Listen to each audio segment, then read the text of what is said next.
दिल्ली के मालवीय नगर में हुई भीषण आगजनी में लगभग 21 लोगों ने अपनी जान गंवाई।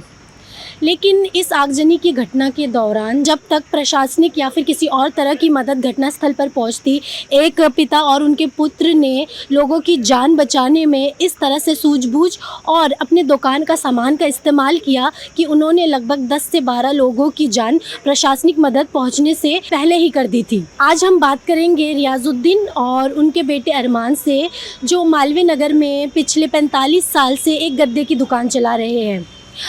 जब आगजनी की घटना हुई और वो घटनास्थल पर पहुंचे तो उन्होंने अपने दुकान के गद्दे, चादर और पर्दों का इस्तेमाल करके लोगों की जान बचाने में मदद की। उन्होंने अपने दुकान के लगभग 2 लाख कीमत के गद्दे नीचे बिछा दिए थे ताकि ऊपर से लोग कूदकर उन गद्दों पर अपनी जान बचा सके।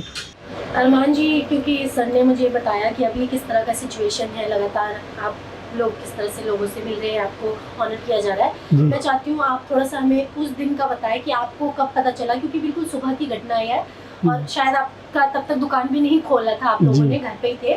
तो कैसे पता चला और स्पॉट पे कैसे पहुंचे आप और किस तरह से आपने रेस्क्यू प्रोसेस शुरू की मदद करने में? हमारे दुकान के पड़ोस में मोहम्मद शफीक भाई हैं, उनका फ़ोन आया था लगभग 8 सवा 8 के टाइम कि आपकी दुकान के सामने जो होटल है उसमें आग लग चुकी है। तो मैं मौके पर पहुंचा तो 8:30 बजे तक मैं पहुंच गया था। वहाँ पहुंचकर देखा तो ग्राउंड फ्लोर पर आग ही आग थी। वो आग बहुत चारों तरफ फैली हुई थी और स्थानीय लोग भी काफ़ी इकट्ठा थे। लोकल्स में काफ़ी बंदे भी इकट्ठा थे। उन्होंने मेरी शॉप से गद्दे निकाल कर बीच में डाले, जिससे बंदे कूद रहे थे, ऊपर नीचे से कूद रहे थे। बस यही था। और बाकी पुलिस भी टाइम पर थी और अपने फायर भी टाइम पर थी, क्योंकि आपकी दुकान बिल्कुल सामने थी और आपको पता था कि थोड़ा इतना भयंकर आग लगा है कि पूरी बिल्डिंग जल रही है। आप चाहते तो आप अपनी शॉप बंद करके या फिर किसी तरह वहाँ उसके आसपास ना जा सकते थे, लेकिन किस तरह से आपने सोचा कि अपने दुकान का सामान यूज करें उस स्पॉट में, ऑन द स्पॉट? कुछ नहीं, उस टाइम कुछ नहीं सोचा था, बस सिर्फ हेल्प हेल्प की आवाज़ आ रही थी कि सामान निकालो, बचाओ, बस, और कुछ नहीं। आपने बताया कि आप दिल्ली सिविल डिपार्टमेंट से भी जुड़े थे, तो इन सब ये सारी चीज़ें कितना काम आती है इस प्रोसेस में, या फिर क्या इस तरह की चीज़ों से भी कोई प्रोत्साहन मिला आपको? नहीं, बहुत कुछ सीखने को मिला था उनकी वजह से। तो आज हमने उनको बचाने की चीज़ सोची कि जैसे कूद रहे थे तो गद्दे लगाओ, अंदर जाना तो बेडशीट लेकर गए थे।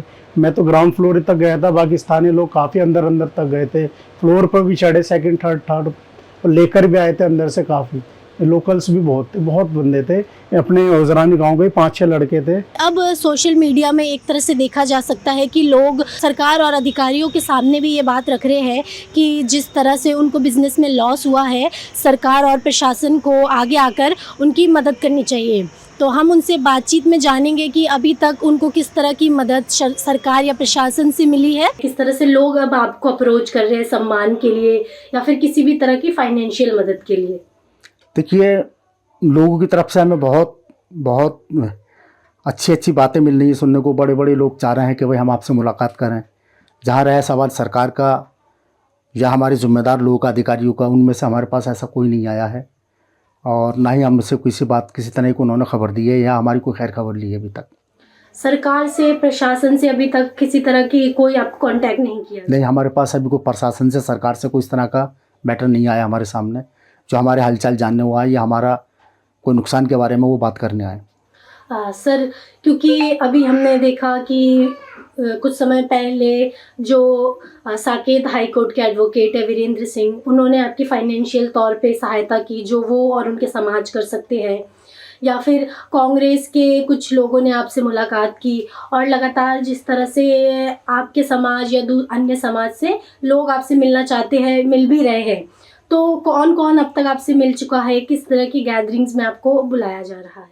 देखिए, सरकार की तरफ से हमारे पास कोई नहीं आया, पर और बाकी लोकल आदमी या वैसे समाज के लोग हमसे बहुत मिलने के लिए आ रहे हैं।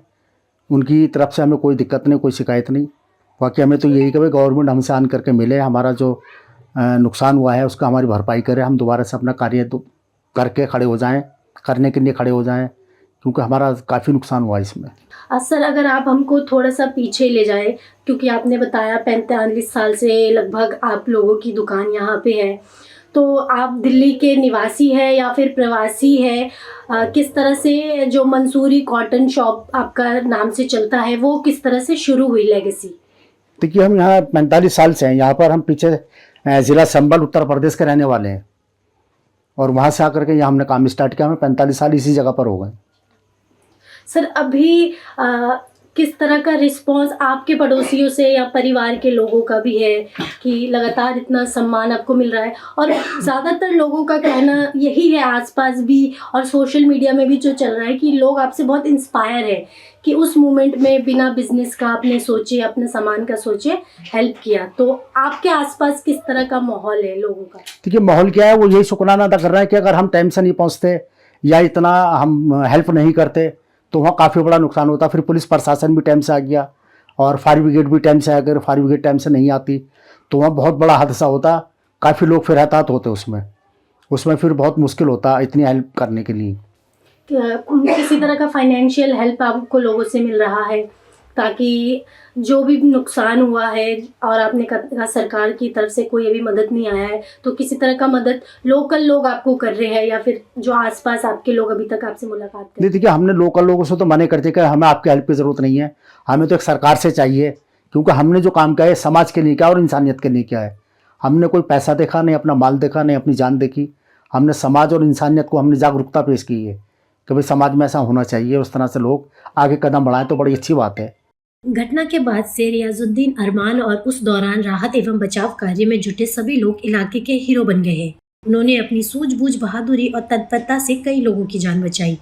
आज उनकी कहानी सिर्फ स्थानीय लोगों के लिए ही नहीं है बल्कि पूरे देश के लिए एक प्रेरणा बन चुकी है।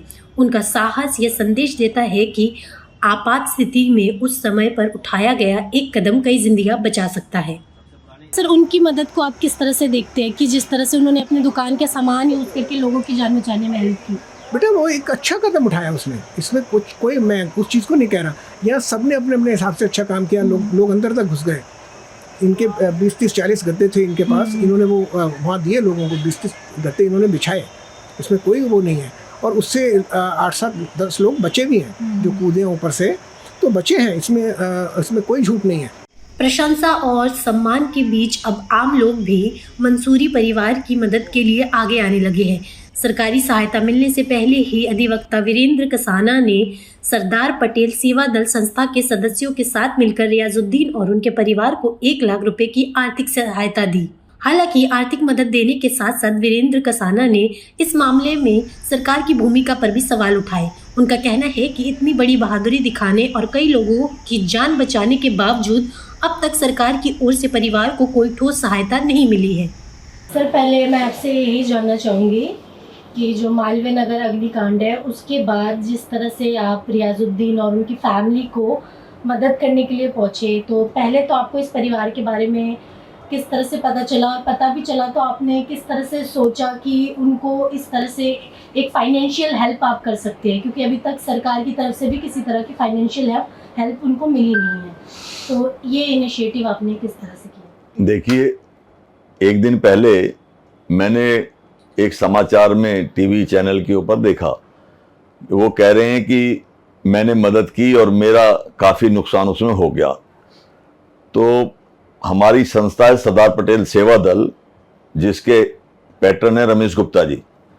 मैंने रमेश गुप्ता जी से बात की तो उन्होंने कहा कि बिल्कुल हमारे को आगे बढ़कर उस परिवार की मदद करनी चाहिए जिसने उस वक्त मदद करी जब कोई मदद करने के लिए आगे नहीं आया था।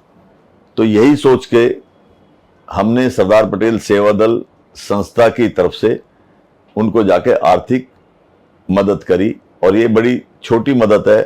असल मदद तो रियाजुद्दीन जी की है, जिन्होंने 10 से 11 लाइफ बचाई। 10 से 11 लोगों के लिए उन्होंने जिस तरह से गद्दे और अपनी रजाइयाँ और चादरें दी, तो असल तो उनकी मदद है, उनका प्रयास रहा है। हमने तो एक आर्थिक मदद की है जो एक इंसानियत के नाते हमें करनी चाहिए थी। सर जब इस तरह के इंसिडेंट होते हैं और लगातार हम देख रहे हैं कि किस तरह से दिल्ली एनसीआर में जो फायर इंसिडेंट्स है गर्मी की वजह से वो बढ़ गए हैं, तो जब रियाजुद्दीन जैसे लोग या फिर अरमान और जो बाकी रेसिडेंट्स ने कोई किसी भी तरह का ऑफिशियल हेल्प पहुंचने से पहले रेसिडेंट्स की हेल्प की, तो कितना ज़्यादा ये फ्यूचर में लोगों को और मोटिवेट करता है कि कोई ऑफिशियल हेल्प पहुंचने से पहले रेसिडेंट्स किस तरह से आगे बढ़ के मदद कर सकते हैं। देखिए, हमारे देश की जो तहजीब है, संस्कृति है, गंगा जमुना हम उसको तहजीब बोलते हैं, और उस तहजीब के मायने ये हैं कि हम बिना जाति धर्म देखे एक दूसरे के साथ हमेशा खड़े होते रहे हैं और खड़े होते रहना चाहिए। रियाजुद्दीन भाई हो चाहे कोई और हो, हमारे को धर्म या जाति नहीं देखनी। हमारे को जहां मदद करने की जरूरत है, हमें मदद करनी चाहिए, चाहे वीरेंद्र कसाना हो चाहे कोई और हो। ये मैंने या हमारी संस्था ने एक बहुत बड़ा काम नहीं किया, ये एक इंसानियत के नाते हमारा सबका फर्ज है कि हम जहां जरूरत हो सही समय पे वहां पहुंचकर उसकी मदद करें। यही हमने सोच के इस काम को किया। सर, एक तरह से सोशल मीडिया या फिर लगातार जिस तरह से उनको प्रेज किया जा रहा है, जिस तरह से उन्होंने अपने बिजनेस की चिंता किए बिना ऑन द स्पॉट लोगों को हेल्प किया, अपने दुकान पूरा खाली कर दिया, तो एक ये भी मुहिम चल रही है कि सरकार को आगे आ जाना चाहिए। अभी इंसिडेंट को लगभग 5 दिन हो गए हैं और किसी तरह से भी सरकार ने कोई इनिशिएटिव नहीं किया उनको फाइनेंशियल हेल्प देने के लिए या फिर प्रेज करने के लिए। तो इस पे आप क्या कहना चाहते हैं, क्योंकि लोकल लोग ज़्यादा देखे जा रहे हैं उनको प्रेज करते हुए, फाइनेंशियल हेल्प देते हुए? देखिए, सरकार को बिल्कुल मदद करनी चाहिए थी, और यदि सरकार आगे आगे मदद करती तो शायद हम लोगों को जरूरतें नहीं पड़ती वहां जाने की। दिल्ली की मुख्यमंत्री 2 दिन पहले एक घटना घटती है सैदलाजाब गांव में, उनके पास में वहां जाने का समय है, लेकिन यहां आने का समय नहीं है, क्योंकि ये क्षेत्र हौजरानी है, मुस्लिम बहुल है, और दिल्ली की मुख्यमंत्री भाजपा सरकार है, भाजपा पार्टी से आती है, तो शायद उनको इतना समय नहीं लगा कि वो जाके हौजरानी आ जाएं। अगर सरकार करती, सरकार के लिए, चुनी हुई सरकार के लिए कोई धर्म नहीं होता, कोई जाति नहीं होती, उनके लिए सारे जितने भी दिल्ली के रहने वाले हैं, चाहे वो दिल्ली के बाहर से आके यहां पर रह रहे हैं, चाहे वो दिल्ली में ही पैदा हुए हैं, किसी भी धर्म जाति संप्रदाय के हों, वो सब दिल्ली सरकार के लिए बराबर होने चाहिए। तो दिल्ली सरकार ने कोई मदद नहीं करी, ये एक दुख की बात है, शर्म की बात है। दिल्ली सरकार को आगे आके मदद करनी चाहिए थी। आज भी समय है, दिल्ली की मुख्यमंत्री माननीय रेखा गुप्ता जी आए, और उनको मदद नहीं चाहिए, सर पे हाथ चाहिए, प्यार का, सांत्वना का, एक आशीर्वाद का, कि हम आपके साथ हैं, आप अकेले नहीं हैं। जहां एक और रियाजुद्दीन और उनके बेटे अरमान को उनकी बहादुरी के लिए सम्मानित किया जा रहा है और लोग आर्थिक मदद भी दे रहे हैं, वहीं उनकी अब सिर्फ एक ही मांग है, सरकार आगे आए और उनके परिवार की मदद करे। उनका कहना है कि लोगों का प्यार और सम्मान उनके लिए बहुत मायने रखता है, लेकिन उनकी सहायता की जिम्मेदारी आम नागरिकों की नहीं बल्कि सरकार की होनी चाहिए। उन्हें उम्मीद है कि उनके साहस और सेवा को देखते हुए सरकार उनके परिवार को उचित सहयोग और सहायता प्रदान करेगी। अभी 5 दिन से बिजनेस बंद है और आपका फैमिली बिजनेस है, तो अभी सिर्फ आपकी सरकार से क्या मांगे, क्योंकि आपकी दुकान भी सील पूरा स्पॉट के अंदर है, बाकी दुकानें फिर भी खुली हुई है। बस यही मांग है कि जल्द से जल्द मॉल शांत हो, हम अपनी दुकान पर बैठे, जैसा हमारा रोज डेली का काम हो रहा था ऐसे ही होता रहे बस।